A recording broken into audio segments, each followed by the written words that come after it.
Okay, our last lecture dealt with the use of spatial patterns and concentration of an element, trace metals, other types of contaminants within the channel bed materials to determine the source.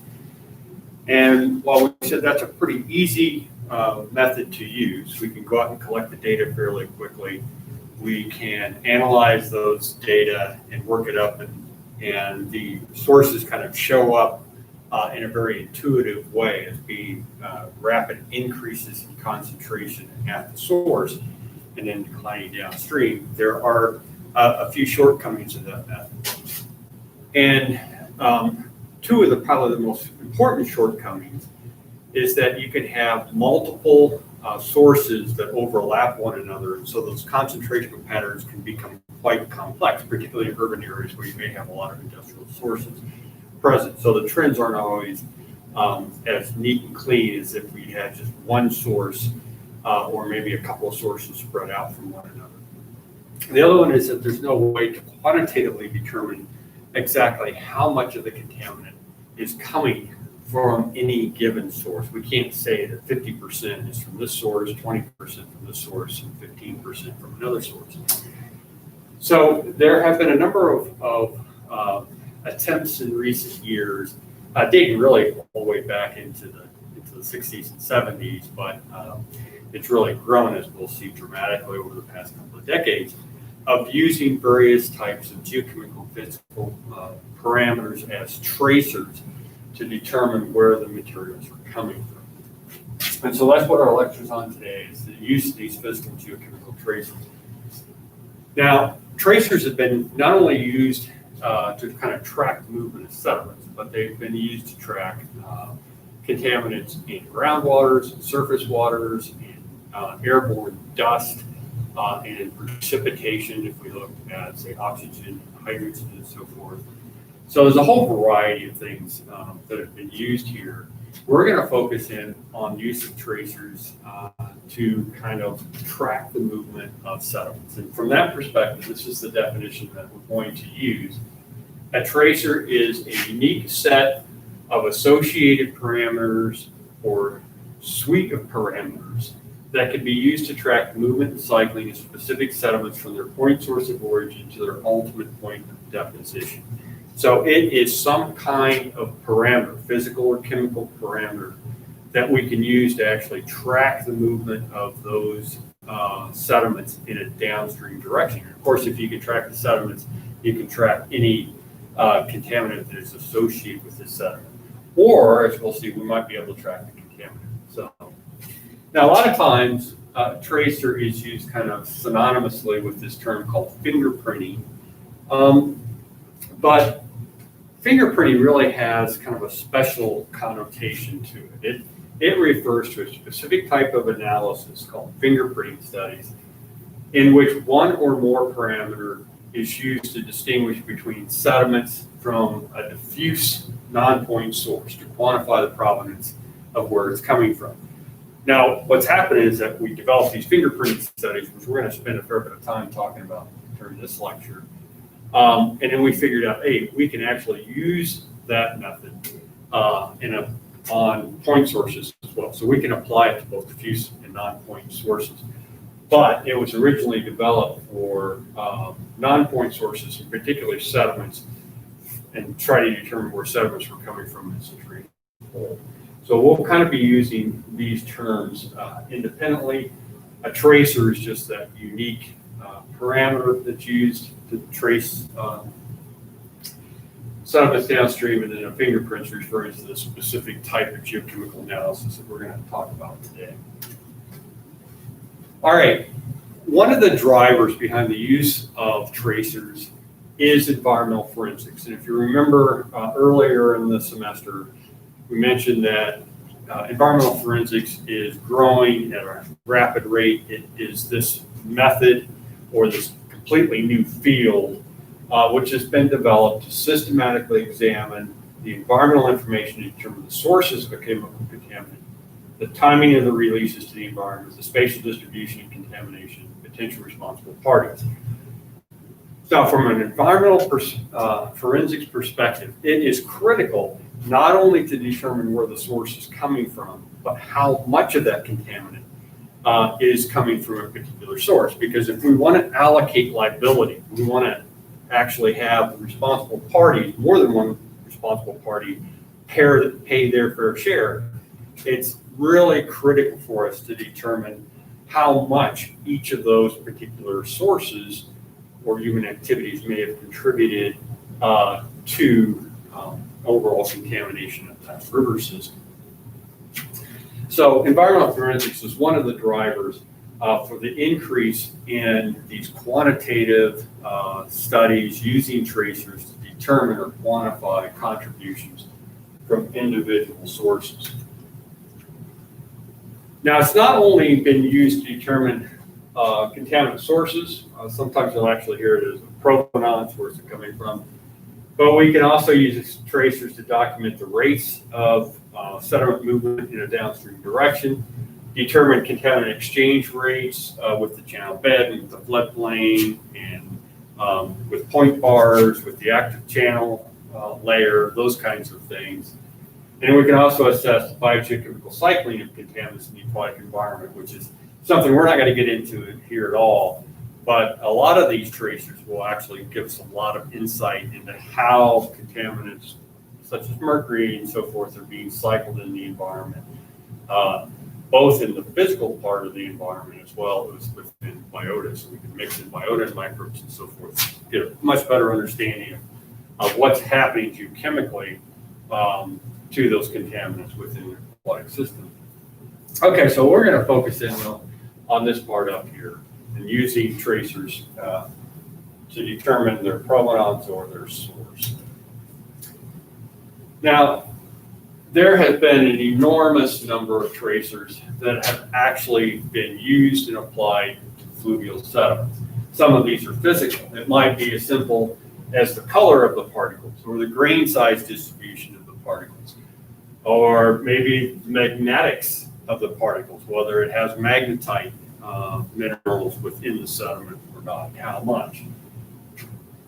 It might be mineralogical tracers such as heavy minerals, those that have real high densities, various types of clay minerals, what kind of clay mineral is associated with each source and so forth. It's luminescence under certain types of light. And then we have these biogeochemical ones, trace elements, elemental ratios, which we talked about, various types of biogeochemical constituents such as nitrogen, phosphorus, carbon, and then things like zircon and muscovite, which have, or we can actually date, and then each sediment source might have a specific kind of chronological signature to it. And then one we're going to talk about next lecture are some of these isotopic tracers. So things like lead and strontium and neodymium and so forth, the isotopes of those elements prove to be very, very effective tracers as well. So we'll talk about them separately. This kind of gives you an idea of the variety or the predominant tracers that are used. You can see the geochemical ones are probably used most often. Historically, the mineralogical ones and magnetic ones are probably used more frequently. And then now what we're seeing is kind of enormous input of work being done on isotopes. And we'll take a look at why that's the case, but it's related in part to advances in kind of our ability to analyze isotopes in the laboratory. All right, so just gives you an idea of the dramatic increase in essentially publications related to the use of tracers. You can see that they date back here to the 70s or so forth. Earliest particle tracing date all the way back to 1933. But things were kind of consistent until the mid-90s, and then it just skyrocketed. So the single multi-elemental fingerprinting is probably the most commonly used, but then using radiogenic isotopes and some what we refer to as non-traditional isotopes has increased pretty dramatically as well. So we've really had an exponential increase in the use of these guys through time. Okay, so here's the scenario that we're often left with. We might have a river system with more than one source, and we're interested in down at this site, maybe down here, AA prime, how much of that sediment or contaminant is coming from source 1 versus source 2. And so we need to somehow figure that out. An alternative, that's a point source example. An alternative example is that we have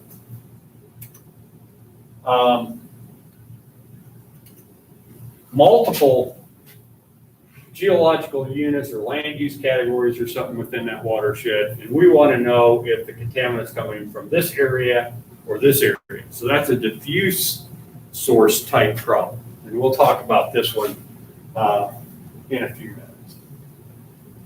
Okay, so this geochemical fingerprinting, which is what we're going to concentrate on, it's primarily used to determine the provenance of sediments or anything that's attached to those sediments from diffuse or upland sources. Although, like I mentioned earlier, it can be applied to point sources. The reason we've had such a dramatic increase in the use of these tracers is that we can take a sample now and analyze it for multiple elements all at the same time using things like ICP MS and ICP OES. So ICP refers to inductively coupled spectrum. So plasma spectrometer. So in essence, we can take a sample, we can analyze it for a whole variety of elements very, very quickly, so we can generate a lot of data. We can look at a whole variety of different parameters quickly, fairly cheaply, although depends on the lab, to get the data that we need.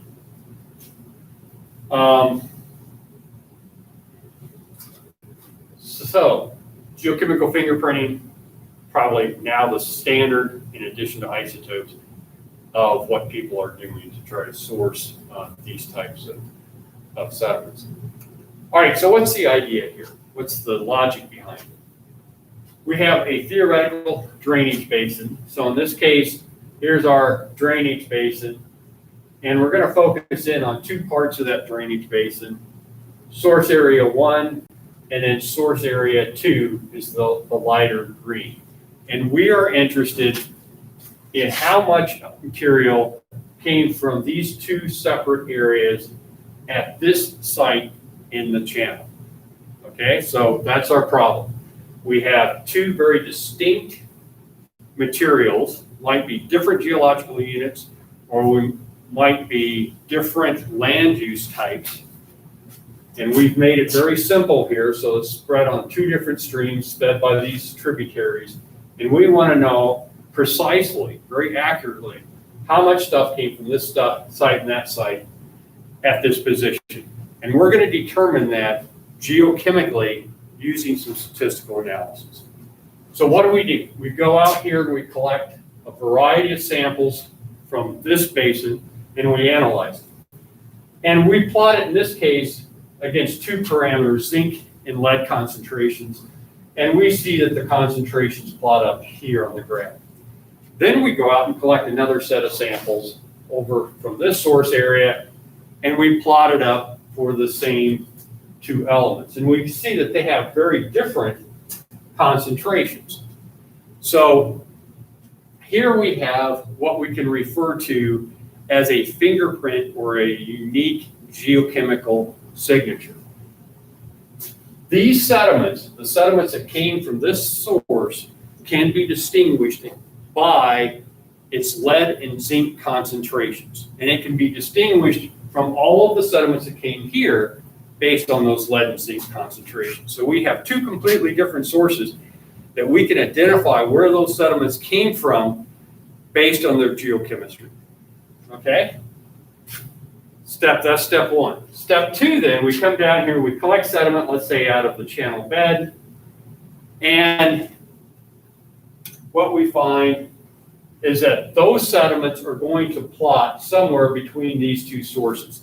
if the only place that those sediments can come from, the sediments down here in the channel, is one of those two sources.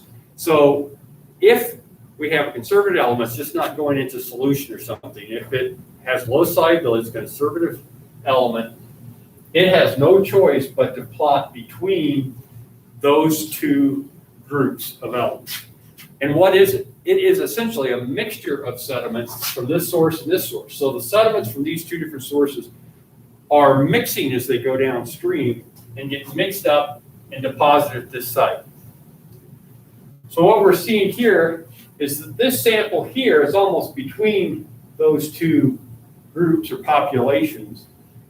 That has to have some material from source 1 and some material from source 2. The closer it is to source 1, the more material came from source 1. So this sample here, almost all of the sediment came from source 1, maybe 100% of it. This sample over here, maybe 100% came from source 2. These in between are more, represent more of a mixture from both of those sources. Okay, so it's dependent on the sources. Now the thing is with geochemical fingerprints, we plotted it here using just a bivariate plot, two trace metals. But statistically, we're not limited to just 2 trace metals. We could include a dozen trace metals if we wanted to, if it would distinguish those populations better. Now, most of the time, we're not going to use that many elements. We don't need to. Most of the time, we'll use 4 or 5, maybe up to 8 different elements to accurately distinguish between materials from this source and this source. Okay? Then how do we determine how much quantitatively came from this? We use something referred to as a mixing model. So what is this mixing model? Here's the basis for it. First, we say that each source type contributes some sediment to the mixture. So those two sources both had to contribute at least a minimal amount of material to that sample that we're analyzing in the channel bed downstream of those sources.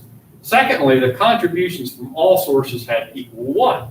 So all of the stuff from upstream, that is combined and it has to equal essentially 1. It is, those two sources are providing, in essence, 100% of the sediment that we're seeing in the channel. We're not getting any sediment from any other place within that channel,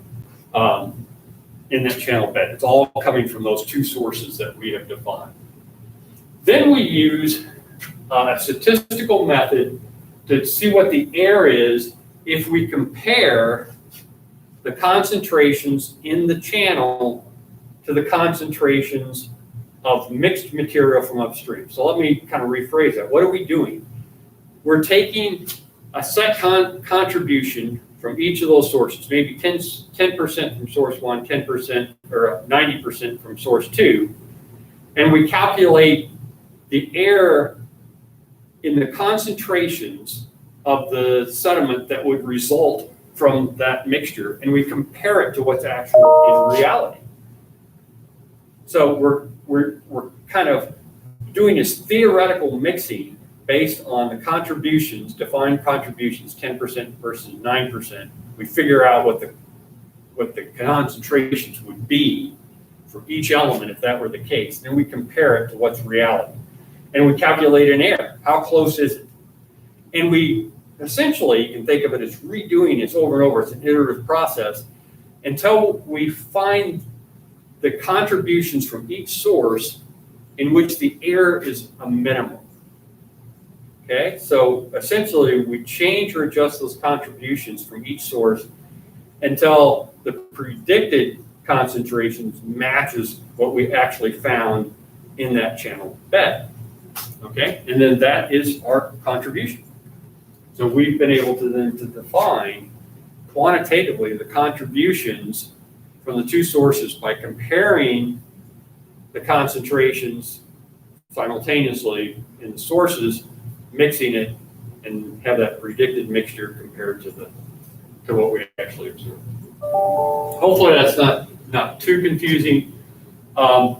But the key point here is that we have this kind of statistical approach based on real measured concentrations in the field, and that we can then determine what the contributions from each source are based on an analysis of some sediment, some river mixture in the channel. Okay, now these mixing models have become increasingly complex. There's a whole variety of different ones that can be used. I put one up that we tend to use quite a bit. This is based off of some work that Adrian Collins in the UK and his colleagues have developed. But there's other approaches as well. One of the more common ones from a statistical point of view is called a Bayesian approach. This is a method in which we kind of constrain how much material can come from one source. For example, we might have a bank material considered to be a source. And we know from bank erosion experiments or studies how much that could potentially contribute to the channel. And so Bayesian approach allows us to confine or put on some additional constraints that this model would not have. But this is still a pretty effective one.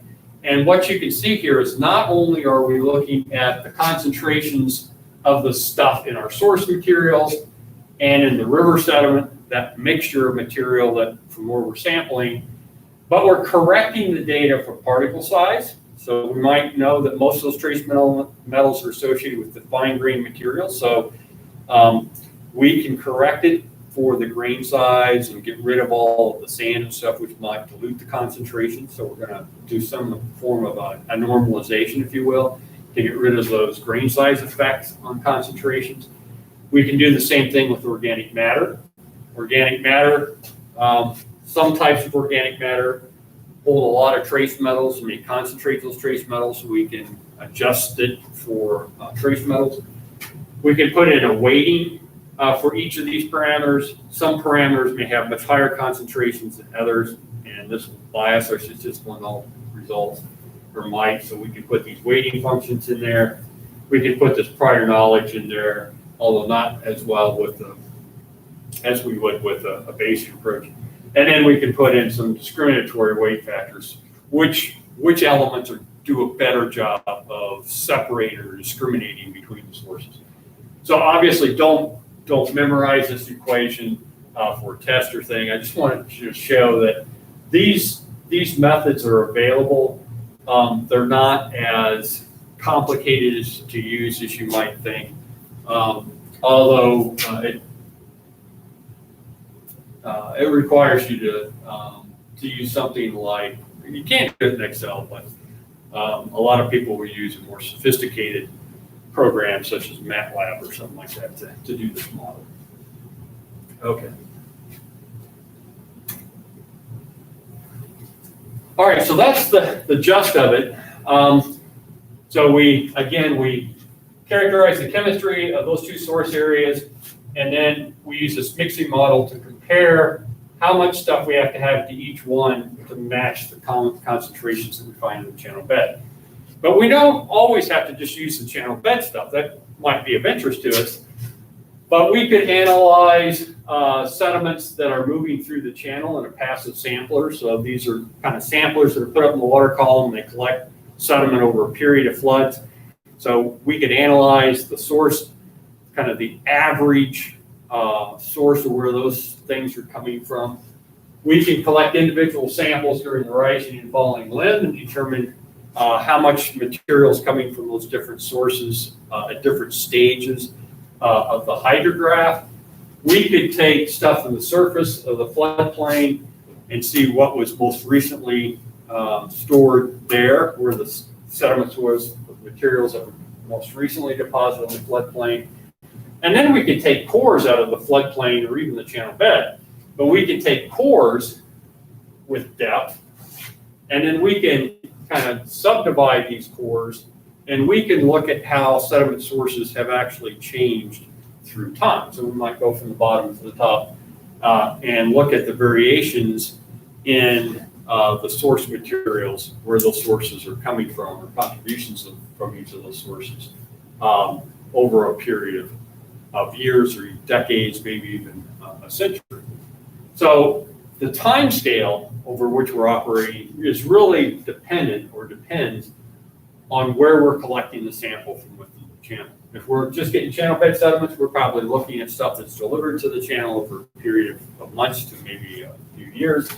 Passive sampler is probably the last, several flood events. Pores, we can look at it over periods of years to decades or more.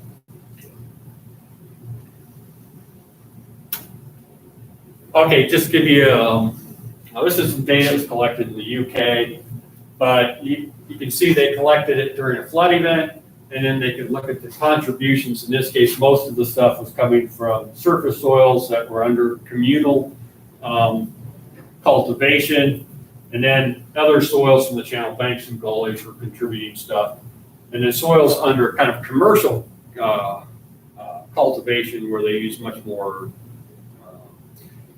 stringent and better management practice didn't contribute very much. And then they could look at these for different floods. So not only during the rising and falling stages of a flood, they could kind of create averages for the entire flood using these passive samplers. And then they could look at the contributions over different wet seasons and then totals for a couple of year periods. So there's just different ways that we can analyze this and figure where it comes from. Now these are all looking at sediments from diffuse sources within the watershed and not contaminants. But we could just as easily apply this to contaminants, this methodology. And in fact, Mark Taylor from the UK, his group has actually used this, and along with Graham Bird, to apply it to mine tailings within river systems. So not only looking for upland sources or inputs from tributaries, they can address it and tailor it to the analysis of mine tailings as well, and all the contaminants associated with mine tailings. All right, let's to wrap up here, give you an example here from North Carolina, not too far from us. This is some work that did with Mark Lord, Steve Yurkovich, Larry Kohlenbrander, and others a number of years ago. And gives you an idea of how we might apply it to land use development here in this area. But again, we could apply this to contaminants. And the reason we did this was that there was a lot of interest in siltation in the local streams and reservoirs in the area. And they wanted to figure out where it was coming from, both in terms of the geology, what rock units were contributing the most sediment, as well as what type of land cover or land use was contributing the most sediment. And you can see that siltation here was, in many parts, it affected more miles of stream channel than almost any other type of contaminant. All right, so we focused in on a lake called Fairfield Lake. It's up near Highlands, North Carolina. There's actually a Girl Scout camp located, in this area called Camp Marie, but it was also being developed for large home sites and so forth, and the sedimentation here was of interest, both how fast was it filling in and where was that material coming from. So this is kind of what it looks like. Mainly forested, but we have these home sites going in. We also some condos and so forth. And so what we did is we went out and collected the material from the bed of this reservoir. So this is a man-made reservoir. There was a dam put up. It used to be a total flow-through river system, but now the sediment's coming into this reservoir and filling in. And we use something called a Wright Livingston piston coring device that you see here. It has this piston on the inside. And as you push this coring device down, that piston moves up. It actually creates a suction within the tube. And so then when you pull it out, the sediments generally stay within that tube. And then you can push that piston down when you get it out, and you can what's called extrude it into these plastic tubes here. And then you can take this back into the laboratory. You can see some of the stratigraphy, fine grain unit, and coarse sands and so forth. That occur within that core. And so in this case, we took we measured the depth create a bathymetric map or a depth map through this reservoir. And then we selected some sites that we thought were going to give us some of the most complete and thickest sediment records there. So we have these three cores that we've been focusing on. All right, we took it back to the laboratory. This is actually some work on a different core from Lake Emery, but it gives you the same idea. There's our extracted cores. We bring them back to the lab. We can describe them stratigraphically, and we can subsection them, slice them up, and then analyze each of these pieces from top to bottom. Sediments at the top are going to be the youngest. Sediments at the bottom are going to be the oldest. You geologists know this is the law of superposition. And we can go a step further then. We can actually estimate the age or the time at which these sediments were deposited. One of the methods we can use to do that is called lead-210. Later in the semester, when we get to floodplains, we're going to talk about the use of various dating techniques. But for right here, what you can should recognize is that with a decrease in the concentration of lead-210, we're getting older and older. So sediments get older and older. Some of that lead-210 decays, and the concentration of it decreases.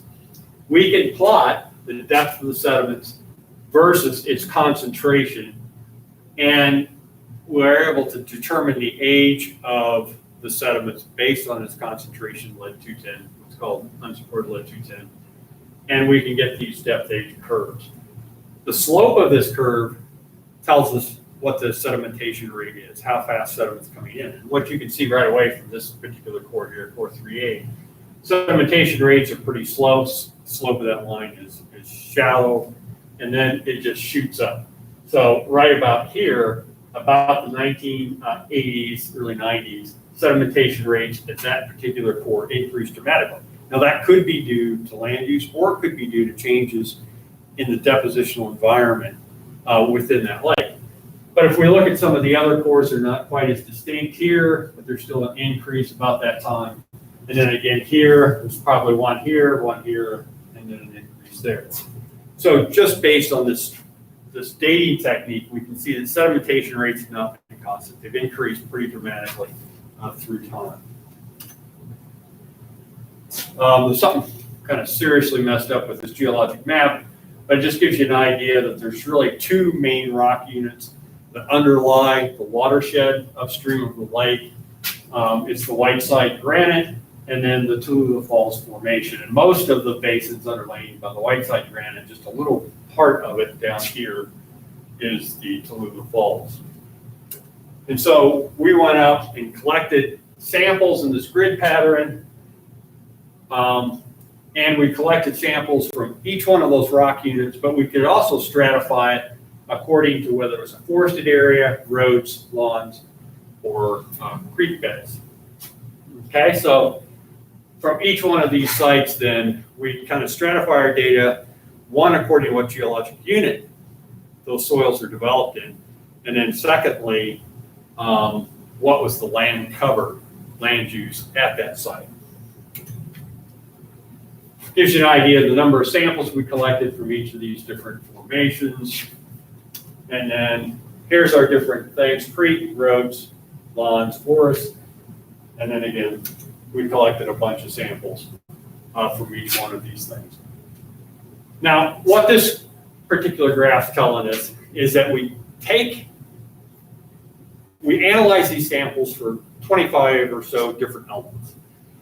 Then we run it through a statistical process that kind of tells us whether that element has any use in separating out these four different land cover types, okay, or sediment sources.